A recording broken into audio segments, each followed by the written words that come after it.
Please stop saying first black bus driver. That's not an achievement. You haven't done anything. Welcome to my channel. My name is Shakaama. I had the good fortune, I guess luck, I guess chance, to be born into a diplomatic family. What does that mean? That means that my family traveled all over the world representing the United States as diplomats to other countries. As a part of my growing up, I lived in 3 separate countries in Africa, among all the other countries around the world that we lived in. When you live in Africa, normal, everyday stuff is all done by black people. When I come to the United States, it really paints a really sad picture that black people think they have achieved something when they become a bus driver. The first black bus driver? Really? Come on. We have a whole continent of just black people. A whole continent. A continent is made up of countries. Countries that have black governments, black mayors, black senators, black prime ministers, black presidents, and kings and queens. Actual kings, actual queens. Not the weird stuff you all keep calling each other. Please stop saying he is the first black bus driver. I'm gonna quote Family Guy. Is it Family Guy? Yeah, Family Guy. Peter Griffin, Family Guy. Who the hell cares? First black bus driver. Oh my God. How low class are you? How low brow are you? First black bus driver. Give me a break. We build our own cars. We make our own space rockets. We make our own missiles. We build all of our roads. We build all of our buildings. We don't live in huts. We don't hunt in the jungle. Well, not everybody. And the people that do will invite you to go hunt in the jungle with them because that's what they do. I saw a video clip of a competition level white archer who was introduced to actual African hunters with bows and arrows. It brought tears to my eyes when they were leaving and the archer didn't want to leave. He was like, I have found my people. I'm sorry, my cousin just passed away and I'm trying to work through this. I'm sorry. I have found my people. This brought tears to my eyes earlier. So it wasn't about my cousin passing away, but right now I'm extra emotional. He said, I've found my people.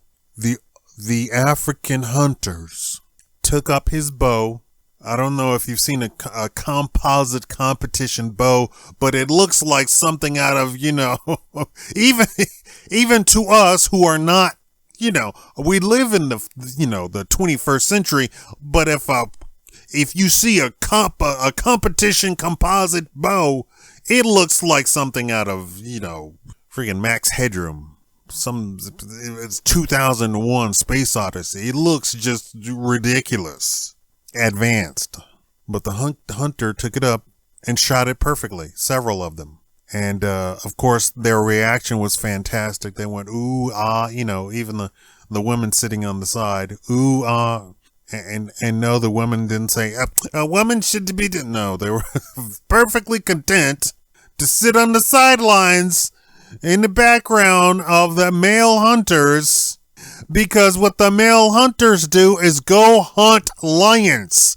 And no woman is stupid enough to go, I'm a woman, I can do the same thing as a man, I'm gonna go hunt a lion. Okay, sweetheart. All right, sweetheart, that's great. And when you get killed, we're going to come back, and now the child doesn't have a mom. And your grandkids don't have a grandma. It's okay if the male hunter dies, but it's not okay if the woman dies. They were perfectly content to sit in the background and go, ooh, ah.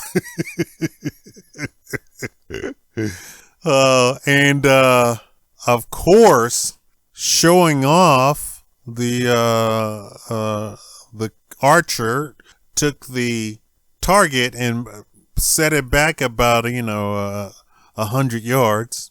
He thought he was really doing something, but the hunters took the bow and made the shot too. That wasn't the problem. The whole idea is, he said, the difference is I am trained to hit a target that I take 5 minutes to set up and look at. They are hunting something that potentially, first of all, not only moves, but potentially could come straight at them and gore them, right? He says, so they have rudimentary bows, and they have bows that they can shoot in a split second. He says, so it's not a question of advancement. It's a question of that bow and arrow is geared towards actually hunting real game, real stuff. It's not a competition to see who can shoot the furthest, the betters, and who can set up in 5 minutes to look at something that is not going to move and it's not going to hurt you. But they also had cell phones.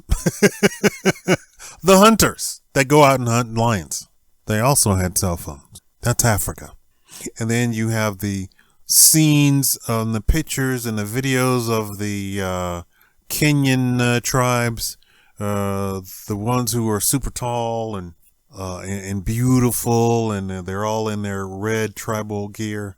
They all have cell phones and business licenses and incorporated, and you can rent out bungalows that they own, and they have luxury bungalows that you could literally say, I was in Africa in the deep jungle or the deep savannah or whatever that you drive to and get in. Yeah, that's Africa. We own all of that. We still have kings and queens till this day. Europeans did away with European kings and queens didn't have a very good good time throughout history here. What we got, like about 10 of them left in the world. Nigeria has 10 on each block. The guy says, if you're contacted by a prince from Nigeria, yeah, more than likely he actually is a prince. That's not the problem. The problem is the ease of which he can scam people. That's the problem. Is he a prince? Yeah, he actually is a prince. More than likely is a prince. And a lot of that causes confusion too. Not confusion and to confuse as to who's who. Confusion in the modern time, because Africa has to contend with, I am the king of this tribe. Our tribal lands are this area. Can you build your skyscraper on 25th and Main? You have to go get permission from the king of the Hutus. And if he says no, and you want to move your skyscraper to the other side of the street, then you have to go talk to the king of the Tutsis. That's the problem in modern Africa. We got first world problems. They got 12th century problems, or 5,000 euro problems. You have to get the permission from the king. We're kings and queens and princes and princesses in Africa. So I'm sorry. The first female black governor, the first black bus driver. What? Why are you celebrating that? And why do you allow people to celebrate that for you? Oh, we'd like to honor the first black bus driver. Oh my God, who the hell cares? You should be like, first of all, that's insulting that you think that I care that I'm the first black. That's just a question of who applied for the job. Maybe no black person applied for the job to be bus driver for over 200 years. You know what? There are already black bus drivers. You all ran them out of business and burned down their town. How's that for black history, which they don't teach you? Yes, you've already been kings and there has already been black president. The first president was black before Washington. Come on, people. The first black bus driver. Give me a break.